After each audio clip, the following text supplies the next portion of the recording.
Plant FAQs, Magnolia butterflies. Magnolia butterflies versus Elizabeth.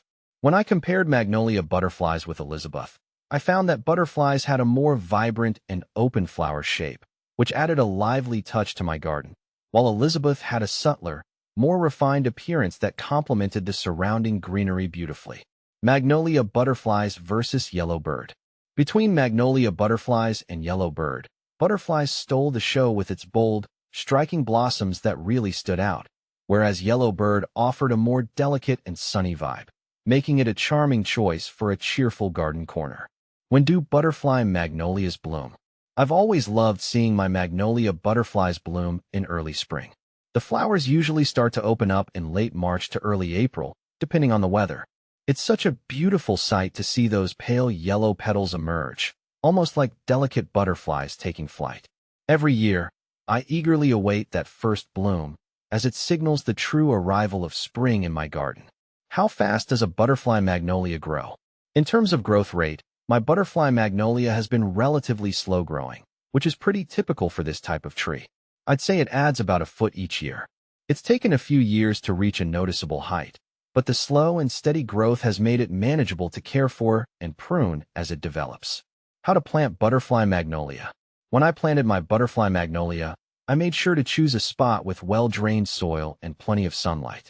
I dug a hole twice as wide and just as deep as the root ball, gently placed the tree in, and filled it back in with a mix of the original soil and some compost. I also watered it well to help it settle in, making sure to keep the soil moist, especially in the first few months. Are butterfly magnolias grafted? I discovered that butterfly magnolias are often grafted, which means they're usually grown on a rootstock that provides a stronger foundation and better resistance to diseases. This method helps ensure the tree's vigor and health, which has been quite noticeable with mine, as it's grown steadily without major issues.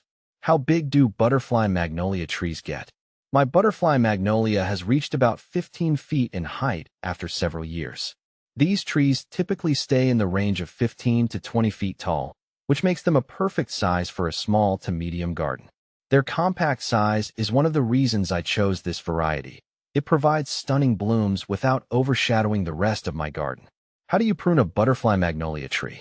Pruning my butterfly magnolia has been pretty straightforward. I usually do it right after it finishes blooming in the spring. I focus on removing any dead or crossing branches and try to maintain a good shape. I also make sure to cut back any branches that are too low or crowding the center, which helps with air circulation and overall health of the tree. Is a butterfly magnolia native to South Carolina? As much as I would love for it to be native, the butterfly magnolia isn't native to South Carolina.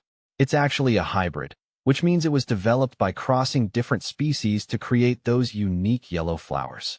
Despite not being native, it has adapted well to the climate here and thrives in my garden. Is butterfly magnolia drought tolerant?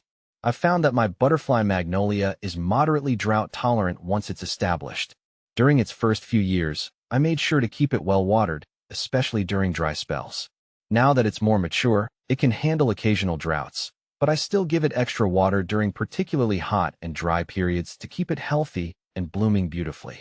When do butterfly magnolia trees bloom? The bloom time for my butterfly magnolia, as I mentioned earlier, is typically in early spring. I always look forward to late March and early April, when the tree bursts into bloom with those lovely yellow flowers. It's one of the highlights of my gardening year and never fails to bring a smile to my face.